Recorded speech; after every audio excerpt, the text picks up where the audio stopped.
Assalamualaikum warahmatullahi wabarakatuh. Waalaikumsalam warahmatullahi wabarakatuh. Alhamdulillahirabbil alamin wassalatu wassalamu ala asyrofil anbiya'i wal mursalin wa ala alihi washabihi ajmain amma ba'du. Alhamdulillah, pemirsa Kompas TV yang dirahmati Allah Subhanahu wa taala, kita kembali hadir menyapa Anda dan tentu membawa tema-tema atau sharing ilmu tentang keislaman kita di program ini. Dan kita berada di Universitas Al-Ghifari dan kita bersama dengan penceramah sekaligus rektor dari Universitas Al-Ghifari, yaitu Profesor Dr. Kiai Haji Didin Muhafidin, yang akan memberikan tausiah dan sharing ilmu pada kesempatan episode kali ini. Dan tentu masih bersama dengan jamaah terus kemajuan, dan dalam kajian ini ada dekan, ada wakil rektor, semua hadir dan langsung dipimpin oleh Pak Rektor. Dan pada kesempatan kali ini membahas tentang menggapai rahmat Allah di bulan suci Ramadan. Kita sapa terlebih dahulu penceramah kita, Prof. Didin, apa kabar? Alhamdulillah. Sehat ya, Prof? Sehat. Semangat ya. Sehat kan? Alhamdulillah sehat. Nah itu yang paling penting. Penting ya. Prof, kita membahas tentang menggapai rahmat Allah Subhanahu wa taala di bulan suci Ramadan ini. Silahkan dengan tausiahnya, Prof. Baik, Assalamualaikum warahmatullahi wabarakatuh. Alhamdulillah wassalatu wassalamu ala Rasulillah wa ala alihi wa sahbihi wa mawalah amma ba'du. Para pemirsa Kompas TV dimanapun Anda berada ya, serta hadirin yang berhadir di ruangan ini ya. Diriwayatkan oleh Ibnu Abbas ya, suatu hari sahabat bertanya kepada Rasulullah ya Rasulullah, kita masuk surga karena rahmat Allah karena amalan kita ya. Jadi karena rahmat Allah atau karena amalan kita? Maka kata Rasulullah, kita ini masuk surga semata-mata mutlak hanya karena rahmat Allah SWT. Kalau karena amalan kita ya, amal sahabat ditimbang dari lahir sampai mati dengan nikmat mata saja belum terbayar ya, belum seimbang. Itu pun kalau amalnya full ya, tahajud, duha ya, sedekah semua ya. Tetapi kata Rasulullah, dibanding dengan nikmat mata saja itu belum impas ya. Artinya kita ini masuk surga semata-mata karena rahmat Allah Subhanahu wa taala ya, bukan karena amalan kita. Oleh karena itu, pemirsa yang berbahagia ya, dalam momen Ramadan ini marilah ya kita gapai rahmat Allah, karena kita nggak pernah tahu ya amal kecil kita mana yang dirahmati Allah ya, yang membuat Allah ridho sama kita ya. Mungkin pernah dikisahkan ya beberapa episode yang lalu ya, seorang PSK hanya ngasih minum ke anjing. Amal itulah yang dirahmati Allah ya, yang menyelamatkan kita, mereka bisa masuk surga. Hadirin pemirsa Kompas TV yang dirahmati Allah ya, kata Rasulullah ada 5 ya hal yang membuat orang tidak akan pernah mendapat rahmat Allah ya, Mas Nova. Yang pertama adalah orang yang durhaka pada orang tua. Baik. Ya, orang yang durhaka pada orang tua tidak akan mendapat rahmat Allah. Artinya apa? Tidak bisa masuk surga ya. Gitu ya. Mungkin kisah Alqomah ya. Kalau di kita apa? Yang Tangkuban Perahu tuh ya, Sangkuriang ya. Semua ya, orang yang durhaka pada orang tua pasti susah hidupnya ya. Yang kedua ya, kata Rasulullah, orang yang tidak bisa mendapat rahmat Allah adalah orang yang dengan sengaja meninggalkan sholat tanpa uzur ya, itu ya. Makanya ibu-ibu ini hati-hati ya, kalau musim hajatan ya, karena tanggung zuhur yang takut bedaknya hilang nggak sholat, nah ya, hanya sampai kelewat asar ya. Nah ya, orang yang meninggalkan sholat tanpa uzur itu salah satu yang tidak akan mendapat rahmat Allah ya, itu ya. Dalam kisah Nabi Musa pernah ditantang seorang wanita ya, dia datang, ya Nabi Musa, saya ingin tobat ya. Kata Nabi Musa, emang kamu dosa apa ya? ini ya Nabi Musa, saya perempuan karena nggak bisa nahan nafsu, kemudian saya berzina dan saya hamil, ya. Karena malu ketika lahir bayinya saya bunuh. Nabi Musa langsung emosi, ya. Wah, nggak mungkin diampuni, udah pulang. Nah, ya. Tiba-tiba wanita ini pulang, malaikat Jibril datang, ya. Ya Musa, kenapa orang yang mau tobat kamu tolak? Ada loh dosa yang jauh lebih besar dari itu. Ya, makanya penasaran ya Nabi Musa, ya. Apa malaikat orang yang dengan sengaja meninggalkan sholat tanpa uzur? Ya. Jadi dosanya sangat besar. Yang ketiga, yang tidak mendapat rahmat Allah adalah orang yang memakan riba. Ya. Makanya dalam hadis Rasulullah, sekecil-kecilnya riba itu masih lebih besar dosanya daripada berzina dan ibu kandung sendiri. Kalau di kita Pak rentenir, ya. Iya.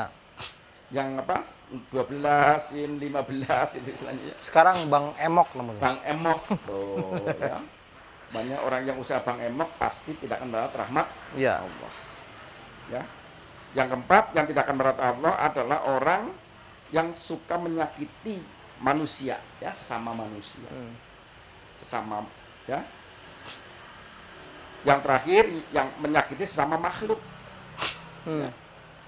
Karena ada orang yang sangat soleh tetapi punya kucing tidak dikasih makan, ya, kan ada cerita itu, ya.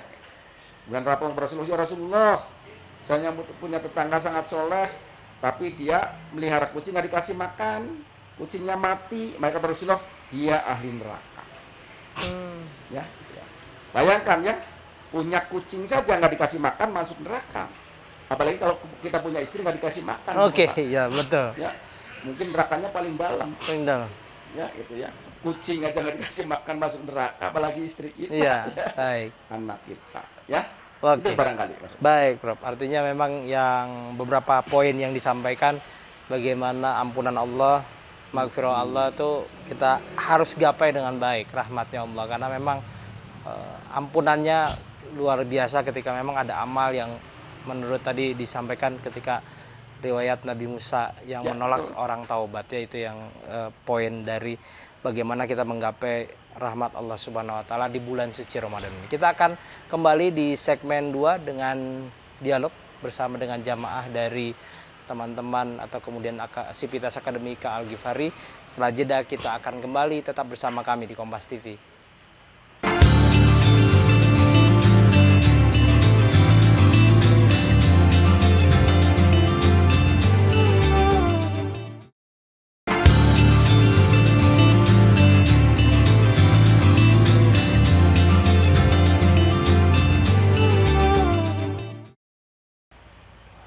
Terima kasih saudara, masih bersama kami di Kompas TV membahas tentang menggapai rahmat Allah Subhanahu wa taala di bulan suci Ramadan. Tentu bersama dengan Profesor Dr. Kiai Haji Didin Muhafidin MSI. Beliau adalah Rektor Unfari atau Universitas Al-Ghifari. Kita lanjutkan, Prof, pembahasannya, tapi di segmen ini biasa kita buka dialog dengan teman-teman yang hadir di saat ini, jamaah yang hadir, dan tentu boleh dari siapa saja. Ada yang mau bertanya? Boleh, Bu. Sebutkan nama dan pertanyaannya, Bu. Bismillahirrahmanirrahim. Assalamualaikum warahmatullahi wabarakatuh.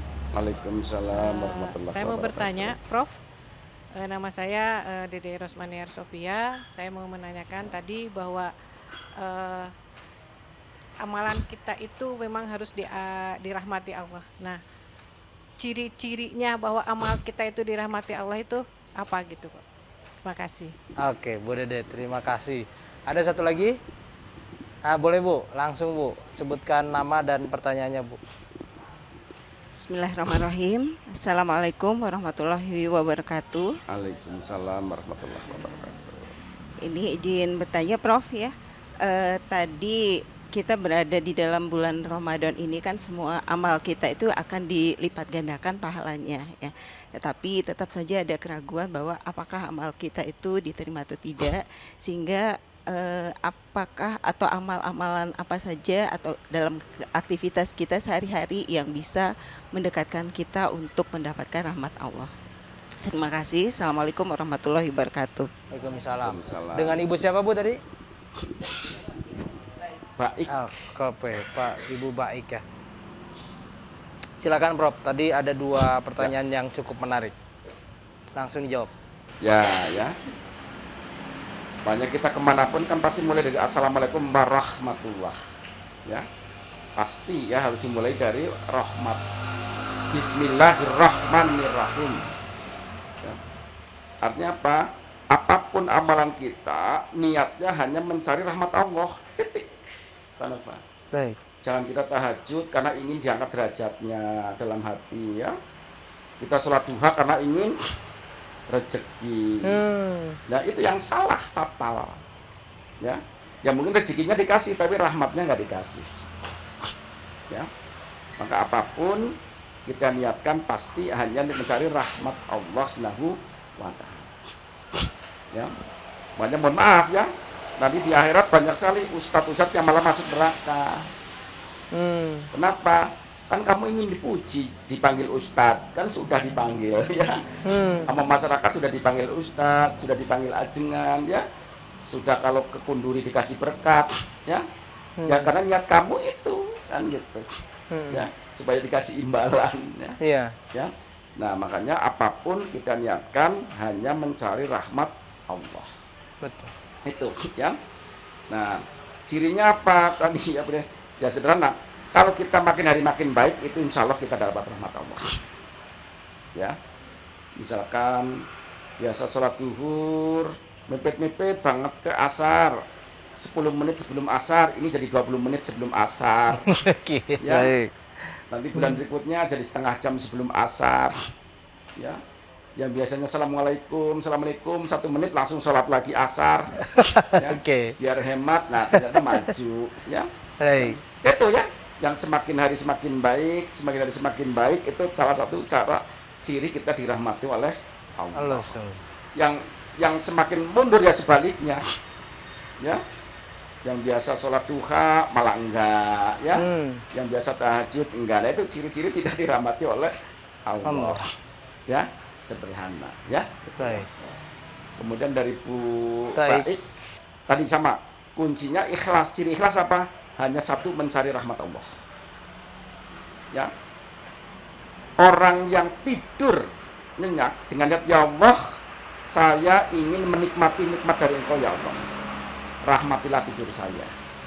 Jauh lebih besar pahalanya daripada orang yang tahajud hanya karena ingin jadi presiden misalnya ya, ingin jadi menteri ya, hanya ingin diangkat derajatnya oleh Allah secara duniawi.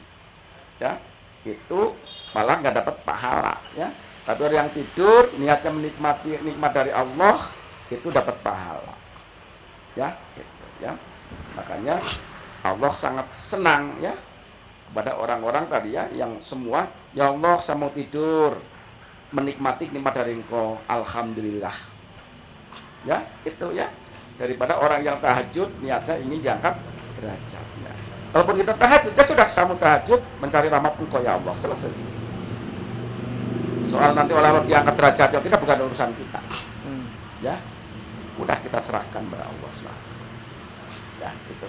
Oke, baik, luar biasa. Artinya memang mencari rahmat Allah dalam setiap momen kehidupan begitu ya, termasuk dalam tidur yang Pak sampaikan tadi oleh Prof Didin, bagaimana tidur aja kita berdoa untuk dirahmati Allah SWT, apalagi dalam aktivitas ibadah lain, supaya memang rahmat dan kebesaran Allah bisa nyampe ke kita, karena ternyata luar biasa lebih besar rahmatnya Allah. Ya ibaratnya kita orang nanam padi pasti dapat rumput ya, betul, dapat genjer, dapat keong, dapat ini. Tapi niatnya nanam rumput, padi dapat enggak, Mas Alfa? Enggak ya? Enggak dapat. Ya itu sama. Kalau kita nanamnya rahmat Allah, semua akan kita dapatkan. Baik. Oke, Ya. luar biasa. Tapi kalau niatnya salah satu, ingin rezeki, ya rezekinya dapat. Iya. Rahmatnya nggak dikasih. Nah itu dia. Jadi ada memang yang tadi disampaikan, ya duhanya dapat, rezekinya dapat, tapi rahmatnya nggak dapat, begitu ya Prof. Banyak Ini doa ya. Rasulullah yang tidak pernah kelewat pasti doa Rabbana la tuzigh qulubana ba'da idh hadana wa hab lana min ladunka rahmah. Itu doa yang tidak pernah kelewat. Kalau yang lain mungkin kadang-kadang apa lupa, ya ini yang nggak dijalankan. Tapi doa ini Rasulullah tidak pernah kelewat. Setiap habis sholat ini terus dibaca. Dua ya, yang ini dan yang Rabbana atina fid dunya hasanah. Itu ya doa Rasulullah yang tidak pernah Terlewat. Baik, luar biasa. Tetap sekelas Rasulullah aja yang sudah dijamin surganya Allah Subhanahu wa taala, mencari rahmat. mencari rahmatnya saja. Apalagi kita remah-remah ranginang lah ya. Yang apa namanya belum tentu di jaminan apapun, nggak ada jaminannya, tapi sudah tidak minta rahmat, tidak ibadah, tidak puasa, wah udah hancur semuanya. Tapi mudah-mudahan kita diberi kesehatan bisa menjalankan semua itu, bisa meningkatkan amal ibadah kita di bulan suci Ramadan. Kita akan lanjutkan di segmen berikutnya dengan kesimpulan dari Profesor Dr. Kiai Haji Didin Muhafidin MSI. Setelah jeda kita akan kembali.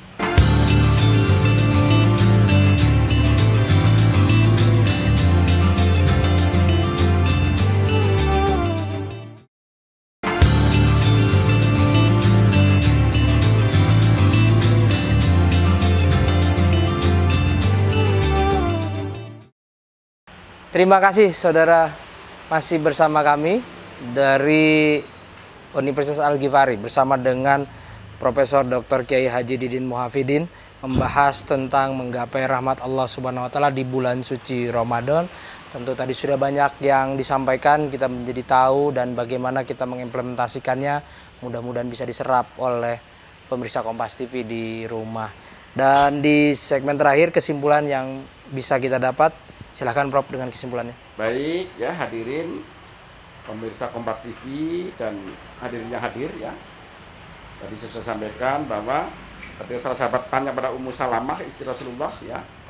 Ya Ummu Salamah, doa apa yang tidak pernah terlewat ya, ayat selalu dimudahkan Allah. Ternyata dua tadi ya. Yang pertama Rabbana la tuzigh qulubana wa hadina wa hab lana min ladunka rahmah ya. Innaka antal wahhab. Ya. Artinya apa? Rasulullah saja masih terus ya mohon dijaga petunjuk yang sudah diberikan jangan sampai dicabut. Rabbana qulubana ba'da hadaitana ya. Dan yang kedua dia mohon berdoa selalu diberikan rahmat ya. Kenapa? Tadi ya kita bandingkan dengan apa kisah Abu bin Hasim ya atau kisah tadi ulama yang ngambil apa itu tusuk gigi, tusuk gigi. Ya, hanya karena itu loh ya tidak diberi rahmat Allah. Dan kita tidak pernah tahu ibu sekalian amal mana yang Allah jadi memberikan rahmat kepada kita. Iya. Boleh jadi kita lagi jalan ada semut kepleset kita selamatin, itu yang mungkin mendapat rahmat Allah. Kita ke kamar mandi ada semut apa kelelep cepat kita selamatkan, mungkin itu ya kan bukan rahmat Allah. Ya kita jalan ada kucing ya kakinya mungkin patah kita ambil kasih ke dokter hewan ya diobati sembuh, mungkin itu ya kemudian rahmat Allah ya. Mungkin kadang-kadang amalan yang sangat sepele ya tapi itulah yang memancing rahmat Allah dan kita tidak pernah tahu ya. Makanya caranya ya kita harus berbuat baik sebaik-baiknya sebanyak-banyaknya dan niatkan mencapai rahmat Allah karena kita tidak pernah tahu amal mana yang Allah ridho. Imam Al-Ghazali masuk surga hanya karena ada ketika dia nulis itu ada lalat ke tinta, dia biarkan sampai lalatnya kenyang. Dia pergi, ternyata itu yang akhirnya dia mendapat rahmat Allah. Kalau dia seorang ilmuwan yang sangat tinggi ya, bukunya begitu banyak. Tapi itu ternyata ya, yang ketika masuk surga dari amal itu, bukan dari yang lain ya. Itu makanya kita kadang-kadang hal-hal yang kecil tapi itulah itu yang mendapatkan rahmat Allah Subhanahu wa taala. Itu Mas Sofa. Oke, baik. Artinya memang ini yang pesan disampaikan bahwa hal-hal kecil yang tidak pernah kita tahu bisa menjadi atau mengundang rahmat Allah Subhanahu wa taala. Hal-hal yang memang sifatnya bagi manusia itu sepele mungkin ya. Sepele tapi kita tidak pernah tahu bahwa rahmatnya Allah itu besar dan kita membutuhkan itu. Karena jangan sampai kita punya amal rutinitas dan lain sebagainya baik tapi kemudian hal-hal kecil dan sepele yang kita anggap tidak ada apa-apa dan masalahnya mungkin bagi Allah itu besar. Itu yang memang tadi disampaikan kesimpulan bahwa hal-hal kecil yang bisa menjadi naungan kita mendapatkan rahmat Allah SWT itu bisa membawa kita ke surganya Allah. Amin ya Ibu, Bapak. Mudah-mudahan itu yang jalan terbaik yang bisa kita ambil dan tentu kita mengambil pesan tadi dari yang disampaikan oleh Prof. Didin, banyak hal-hal kecil bisa menjadi rahmat dari Allah Subhanahu wa taala. Terima kasih atas kebersamaannya bersama kami, hadirin yang hadir hari ini, dan kemudian pemirsa Kompas TV dan juga netizen yang nonton di channel YouTube kita juga terima kasih kebersamaannya. Mudah-mudahan ilmu ini bermanfaat. Terima kasih buat Ara sebagai wardrobe kita juga yang telah memberikan kita kemudahan menggunakan pakaian yang nyaman juga. Dan kita akan ketemu lagi di episode-episode berikutnya membahas tentang Ramadan, terus kemudian tentang keislaman kita bersama dengan Prof. Didin Muhafidin. Kita akan lanjutkan di episode berikutnya. Prof, terima kasih atas waktunya. Saudara, itu tadi Lentera Kolbu episode kali ini. Tema yang cukup menarik, bagaimana kita menggapai rahmat Allah Subhanahu wa taala di bulan suci Ramadan. Jadi bulan yang penuh berkah, mari kita gapai juga dengan rahmatnya Allah Subhanahu wa taala, karena kita tidak pernah tahu amal mana yang bisa membawa kita ke surga, itu yang hanya Allah yang tahu. Dan kemudian kita hanya bisa menjalankan apa yang tadi disampaikan oleh narasumber kita, beberapa poin yang tip-tipnya bagaimana, triknya bagaimana kita lebih baik, mungkin itu juga salah satu jalannya. Terima kasih, sampai ketemu episode berikutnya. Assalamualaikum warahmatullahi wabarakatuh.